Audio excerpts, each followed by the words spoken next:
نحمده ونصلي ونسلم على رسوله الكريم اما بعد فاعوذ بالله من الشيطان الرجيم بسم الله الرحمن الرحیم۔ برادران ملت اسلامیہ، السلام علیکم ورحمۃ اللہ وبرکاتہ۔ آپ دیکھ رہے ہیں ہمارا چینل صدائے حق اور میں ہوں محمد خالد محمود نعیمی حمدانی۔ برادران اسلام، آپ دوستوں کے سامنے ہم امام الانبیاء احمد مجتبی جناب محمد مصطفیٰ صلی اللہ تعالی علیہ وآلہ وسلم کی مبارک اور پاک سیرت کا بیان کرتے ہوئے آ رہے ہیں۔ پچھلے پروگرام میں آپ کے سامنے اس چیز کا بیان کیا گیا تھا کہ حضور نبی پاک صلی اللہ تعالی علیہ وآلہ وسلم جب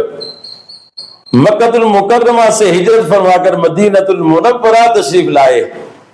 تو اللہ کے نبی علیہ الصلوۃ والسلام نے سب سے پہلے کہاں قیام فرمایا، اور پھر جو ہے حضور نبی پاک صلی اللہ تعالی علیہ وآلہ وسلم جو ہے کن کے گھر پہ آپ آرام فرما ہوئے۔ آپ جانتے ہیں، آپ نے یقیناً وہ پروگرام سنا ہوگا، حضرت ابو ایوب انصاری رضی اللہ تعالیٰ عنہ وہ خوش نصیب صحابی رسول تھے جن کے گھر میں حضور نبی پاک صلی اللہ تعالی علیہ وآلہ وسلم کئی ماہ تک جو ہے وہ جلوہ فرما رہے، اور حضرت ابو ایوب انصاری کو حضور نبی پاک علیہ الصلوۃ والسلام کی میزبانی کی سعادت اور شرف حاصل رہا۔ عزیزان گرامی، اب تھوڑا آگے کی طرف بڑھتے ہیں اور ذرا دیکھیں کہ جب حضور نبی پاک علیہ الصلوۃ والسلام مکہ سے ہجرت فرما کر یثرب یعنی جو بعد میں مدینہ المنورہ بنا وہاں پر تشریف لے گئے تو یثرب کے اندر جو ہے وہاں پر بہت زیادہ وبائیں پھوٹتی تھیں، بیماریاں بہت زیادہ تھیں، اور خاص طور پر جو ہے وہاں بخار کے بہت زیادہ جو ہے وہ وائرس رہتے تھے۔ اس کے ساتھ ساتھ جو ہے وہاں کا جو پانی تھا وہ قابل استعمال نہیں تھا، کنووں کا پانی بہت زیادہ نمکین اور کھارا ہوتا تھا، جو پینے کے قابل نہیں ہوتا تھا، استعمال کرنے کے قابل نہیں ہوتا تھا، اور اس طرح کی مزید بہت ساری چیزیں تھیں کہ جو یثرب کے رہنے والے لوگوں کو پریشان کرتی تھی۔ جب حضور نبی پاک صلی اللہ تعالی علیہ وآلہ وسلم اور آپ کے صحابی ہجرت فرما کر یثرب پہنچتے ہیں تو وہاں کی جو آب و ہوا تھی اور جو وہاں جو بیماریوں کے وائرس چلتے تھے انہوں نے ان کو بھی اپنے لپیٹ میں لے لیا۔ صحابہ کرام بیمار ہو گئے، حضرت بلال رضی اللہ تعالیٰ عنہ بہت زیادہ شدید بیمار ہو گئے، حضرت ابو بکر صدیق رضی اللہ تعالیٰ عنہ بہت زیادہ بیمار ہو گئے، یہاں تک کہ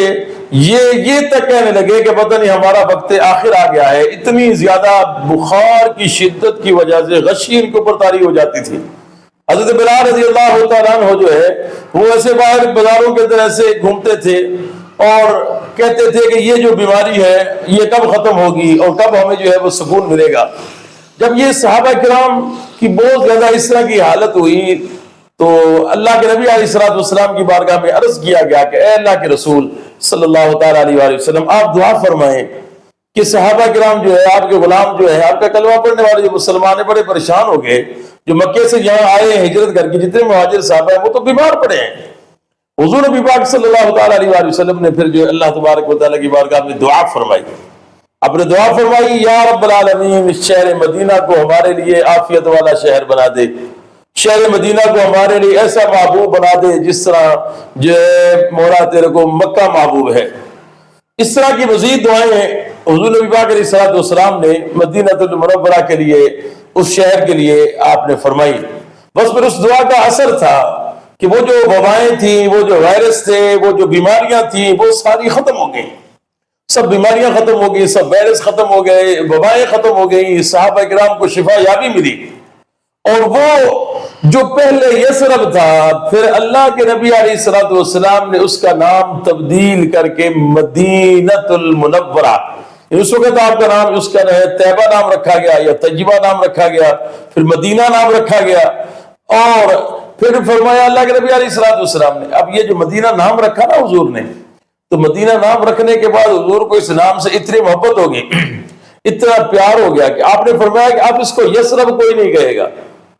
فرمایا کہ جو یثرب کہے مدینہ کو، وہ اللہ تبارک و تعالیٰ سے جو ہے وہ بخشش اور مغفرت مانگے، توبہ کرے، کیونکہ یہ تابہ ہے، تابہ ہے، تابہ ہے، یعنی یہ پاک ہے، یہ پاک ہے، یہ پاک ہے، یہ طیب ہے، یہ مدینہ المنورہ ہے۔ حضور نبی علیہ الصلوۃ والسلام نے اس کو جو ہے مدینہ بنا دیا۔ اب مدینے سے اللہ کے نبی علیہ الصلوۃ والسلام بڑا پیار فرماتے تھے، مدینے کی فضاؤں سے، مدینے کی ہواؤں سے، مدینے کی در و دیوار سے اللہ کے نبی علیہ الصلوۃ والسلام کو بڑا پیار تھا، مدینے کے رہنے والوں سے حضور علیہ الصلوۃ والسلام کو بڑا پیار تھا۔ اللہ کے نبی علیہ الصلوۃ والسلام نے فرمایا کہ جو مدینے کے رہنے والے لوگ ہیں یہ میرے پڑوسی ہیں، یہ میرے ہمسائے ہیں، ان سے پیار کرو۔ جو مدینے میں رہنے والے لوگوں سے پیار کرے گا اللہ تبارک و تعالیٰ اس سے پیار فرمائے گا، اور اللہ تبارک و تعالیٰ اس کو برکتیں عطا فرمائے گا۔ مدینے کے پھلوں کے لیے، مدینے کے غلے کے لیے، مدینے کے اناج کے لیے، مدینے کے جو وہاں کے پھل تھے ان کے لیے اللہ کے نبی علیہ الصلوۃ والسلام نے دعا فرمائی، اور پھر اللہ تبارک و تعالیٰ نے اس کے اندر بے پناہ برکت ڈالی۔ مدینے کے پھلوں میں، اناج میں، غذاؤں میں، اس کی ہواؤں میں، فضاؤں میں، وہ جو مدینے، وہ جو پہلے یثرب تھا اور اس میں کوئی نہ کوئی بیماری ہی پھوٹتی رہتی تھی، اس کی وبائیں چلتی رہتی تھیں، لیکن جب حضور نے اس کو مدینہ بنا دیا تو پھر اس کے بعد اس سے بیماریاں ایسی ختم ہوئیں کہ وہاں کی جو خاک ہے مدینے کی جو مٹی ہے وہ بھی شفا دینے والی بن گئی۔ سبحان اللہ۔ اللہ کے نبی علیہ الصلوۃ والسلام جب کہیں باہر جاتے حضور واپس تشریف لاتے اور جیسے مدینے کے قریب پہنچتے مدینے کے در و دیوار نظر آتے، اللہ کے نبی علیہ الصلوۃ والسلام اپنے سینہ مبارک کے بٹروں کو کھول دیتے۔ حضور علیہ الصلوۃ والسلام اگر چادر چہرے پہ ہوتی تو اس کو ہٹا دیتے اور اپنی سواری کو تیز فرماتے اور فرماتے کہ جلدی جلدی جو ہے وہ مدینے کے اندر داخل ہو جاؤ، اور مدینے بٹر اس لیے کھولتے کہ مدینے کی جو ہوا ہے اس کی جو ٹھنڈک ہے حضور علیہ الصلوۃ والسلام اپنے سینہ مبارک پہ، اپنے قلب اطہر پہ محسوس فرماتے تھے۔ سبحان اللہ، اتنا پیار فرماتے تھے اللہ کے نبی علیہ الصلوۃ والسلام مدینے کے ساتھ۔ حضور نبی پاک علیہ الصلوۃ والسلام نے فرمایا کہ جس سے ممکن ہو سکے وہ مدینے میں مرے، یعنی مدینے سے باہر نہ نکلے، مدینے میں رہے۔ جس کو مدینے میں موت آئے گی میں اس کی قیامت کے دن شفاعت فرماؤں گا۔ سبحان اللہ۔ مدینے میں رہنے والے لوگ خوش نصیب، مدینے میں رہنے والوں سے محبت کرنے والے خوش نصیب، مدینے سے محبت کرنے والے خوش نصیب۔ اور یہ سب کچھ کیوں نہ ہو؟ کیونکہ مدینے کی مٹی وہ مٹی ہے، مدینہ وہ سرزمین ہے کہ جس کے اندر امام الانبیاء احمد مجتبی